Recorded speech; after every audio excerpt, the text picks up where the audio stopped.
인터넷과 모바일 뱅킹이 편리하긴 하지만 계좌번호를 잘못 눌러 엉뚱한 데 돈을 잘못 보내는 차고 송금도 늘고 있습니다.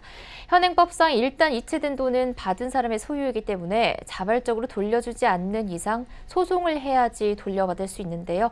예금보험공사를 통해 소송 전에 차고 송금을 구제하도록 하는 법안이 발의됐는데 5달 넘게 국회에서 잠자고 있습니다. 고현정 기자입니다. 환경단체에서 일하는 A씨는 독일 출장을 준비하던 중 계좌번호를 잘못 입력해 100만 원을 알 수 없는 계좌로 송금했습니다. 이런 경우 수취은행을 거쳐 수취인으로부터 직접 돈을 돌려받거나 부당이득 반환 소송을 해야 하는데 A씨는 어떠한 조치도 취할 수 없었습니다. 돈이 송금된 계좌의 주인이 미국인인데다 3년간 해당 계좌를 사용하지 않아 수취은행조차 수취인의 주소를 몰랐기 때문입니다. 금융당국에 따르면 이 같은 차고 송금은 매년 약 7만 건 이상 발생하고 있고 이 중 절반은 돈을 돌려받지 못하고 있습니다. 이렇게 한 번 실수로 잃게 된 돈의 규모는 지난해에만 1,115억 3,300만 원에 달합니다.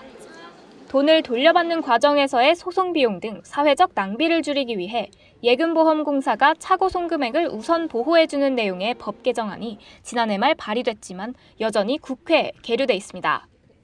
우선은 공적인 기관에서 차고 송금 문제를 갖다가 해결해주고 공적인 기관에서 법리적으로 해결하는 방법을 갖다 찾아보자는. 금융당국도 차고 송금 문제를 은행 등의 사전 규제로 풀기보다는 예금보험공사의 사후 규제로 보완하는 게 실제 금융업 혁신에도 도움이 된다고 봤습니다. 송금 절차를 굉장히 까다롭게 한다든가 여러 가지 안전장치를 두면은 획기적으로 줄일 수는 있지만 그만큼 또 국민들의 편의는 줄어들 겁니다. 그래서 이 부분은 그 사전적인 규제보다는 그 차고 송금으로 인해서 나타나는 문제들 이거를 좀 보완하는 방향으로 접근하는 게 바람직하지 않나. 또 일정 금액 이하의 차고 송금에 대해서만 예금보험공사가 피해를 구제해주는 만큼 추가 재정 투입은 없을 것이라고 강조하면서 일각에서 제기된 재정 부담이 가중된다는 지적에 대해 선을 그었습니다. 금융위원회는 이 법이 통과되면 현재 반환되지 않고 있는 차고 송금 건의 약 82%가 구제될 것으로 내다봤습니다.